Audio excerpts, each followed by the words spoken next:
Bonjour à toutes et à tous, merci d'être avec nous donc au Salon des Maires pour cette table ronde. Bien manger, c'est l'affaire de tous. L'alimentation en quête de sens et de qualité, organisée par les chambres d'agriculture.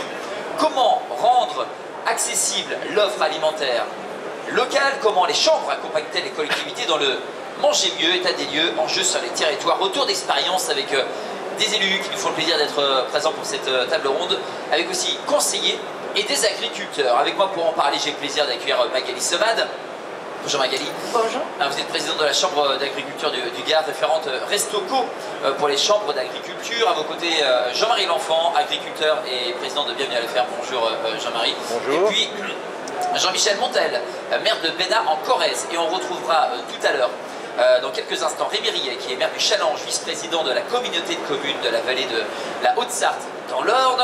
À ses côtés, Didier Klein, maire de Taillecourt et vice-président de la communauté d'agglomération du pays de Montbéliard. Aurélie Proin, conseillère municipale à la restauration scolaire de cette très belle ville de Nîmes.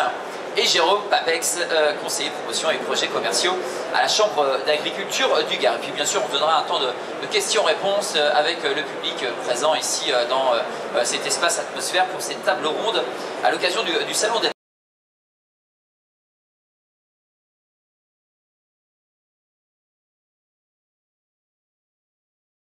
Vous êtes la présidente de la Chambre d'agriculture du Gard, vous êtes élue référente sur le sujet restauration collective pour le réseau des chambres d'agriculture, présidente de la commission approvisionnement de la Restoco au sein de l'agence Bio, je vais tout dire, ne vous inquiétez pas. Et vous représentez aussi les chambres au sein du Conseil national de la restauration collective. Première question, quels sont les enjeux alimentation dans les territoires tout d'abord? Alors, tout d'abord, bonjour à toutes et à tous, et je salue mes amis gardois élus qui se sont déplacés, et bien évidemment tous les autres élus aussi du territoire national. Alors, vous me disiez, quels sont les enjeux de l'alimentation dans les territoires, c'est ça? Tout à fait. Donc, les enjeux sont nombreux, donc notamment les enjeux économiques.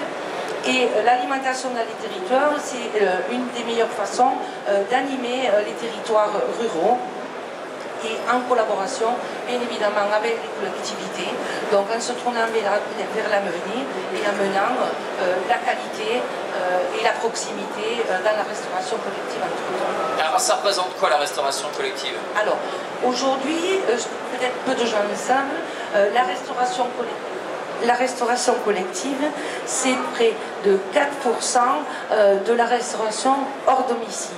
Ça représente, alors j'ai des chiffres qui sont un peu datés, donc je pense qu'ils sont bien supérieurs aujourd'hui, mais en 2016, ça représentait 20 milliards d'euros de chiffre d'affaires, et pour en volume, c'est 3 milliards de repas par an.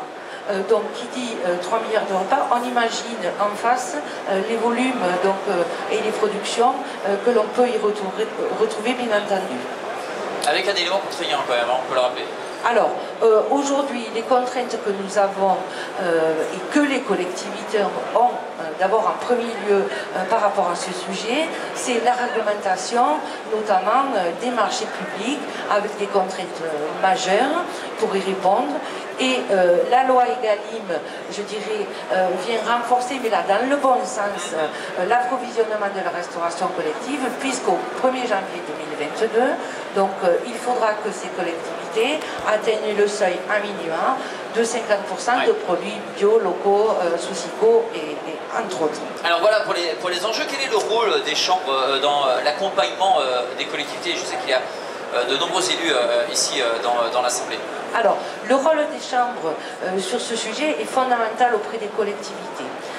D'abord parce que c'est dans les chambres qu'il y a les agriculteurs, bien entendu, et que c'est les chambres qui ont la visibilité sur l'approvisionnement et la facilité de répondre à ces marchés.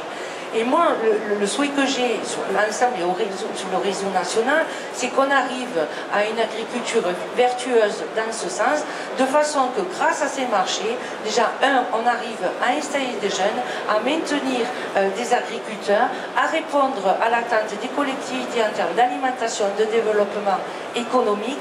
Et les chambres d'agriculture au national ont toutes les compétences, toute la technique, que ce soit en termes de visibilité sur l'existant et la technique pour faire évoluer l'agriculture sur leur territoire dans le sens et l'attente des concitoyens. Et puis vous êtes en appui aussi au niveau du sourcing. Alors, exactement ce que je disais, donc c'est là, dans les champs d'agriculture, qu'il y a l'expertise pour répondre à l'attente des collectivités, pour identifier les productions qu'on a par rapport aux besoins de ces repas en resto-co, et pour amener les agriculteurs à répondre à ces marchés aussi, puisqu'on n'est pas là que sur des cultures pérennes, donc en ayant la visibilité avec les collectivités, on peut amener les agriculteurs à développer certaines filières pour répondre au plus juste aux besoins du territoire en termes d'alimentation. Et vous intervenez en particulier aussi au sein des PAT, et on aura deux exemples concrets. Exactement. Alors, ça représente, je crois, de mémoire, c'est 156 agents, c'est ça?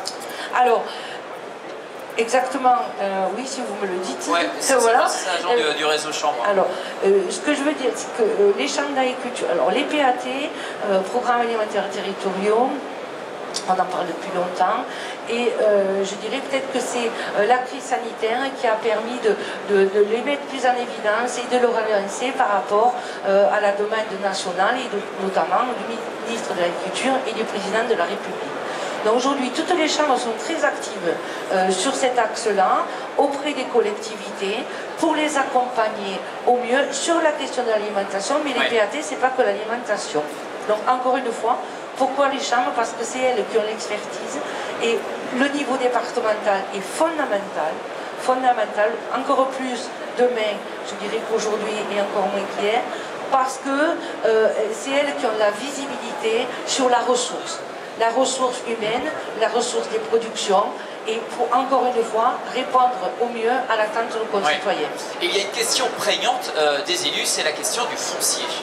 Alors, le foncier, question prégnante sur l'ensemble du territoire national, plus ou moins suivant les territoires, mais aujourd'hui, voilà, c'est là que les chambres d'agriculture aussi sont très importantes aux côtés des collectivités pour optimiser au mieux le foncier. On est à l'écoute et on comprend très bien le besoin de développement des collectivités, donc qui ont besoin de foncier, soit dans le cadre économique ou tout simplement pour loger nos concitoyens. Pour autant, il ne faut pas négliger l'agriculture et le potentiel agronomique de ces terres parfois, parce que quand même la première valeur ou le premier intérêt de l'agriculture, c'est de nous nourrir nos concitoyens. Donc il faut que les collectivités travaillent avec les champs pour que ce soit gagnant pour tout le monde, et garder pour objectif quand même notre souveraineté alimentaire, je dirais à minima territoriale. Et voilà. Vous êtes dans l'accompagnement justement des collectivités sur cette question du foncier, avec dans ces projets d'urbanisation et d'aménagement. Hein. Oui, donc voilà, évidemment, et là il faut que les collectivités travaillent main dans la main avec la chambre d'agriculture, parce que encore une fois, c'est les chambres qui ont la visibilité et qui ont les moyens d'amener aussi une plus-value économique sur le territoire. Donc il faut travailler ensemble. Alors l'une des particularités des chambres d'agriculture, c'est la force du réseau, et j'insiste bien sur ce point. Oui, alors la force du réseau, évidemment, c'est 103 chambres déployées au niveau national. Donc l'intérêt de garder l'échelon départemental par rapport à la diversité de tous les départements, et puis des collaborateurs, des conseillers qui peuvent travailler en amont et en aval sur la question agricole fondamentale, donc la terre nourricière, pour amener cette plus-value au territoire, mais aussi pour intervenir dans le cadre des zonages je dirais, d'urbanisme, sur tout ce qui concerne l'hydraulique aussi. En fait, tout l'aménagement du territoire, les chambres d'agriculture aujourd'hui, dans le réseau national, sont présentes au Conseil national de la Restoco, sont présentes au niveau du ministère, bien entendu, sur les questions alimentaires, mais pas que. évidemment, sont aujourd'hui les référentes sur de nombreux territoires. Mais je crois que demain, elles peuvent aller encore plus loin dans l'accompagnement des collectivités et à tous les niveaux, que ce soit de la commune, l'interco, les agglos, le département et bien évidemment les régions.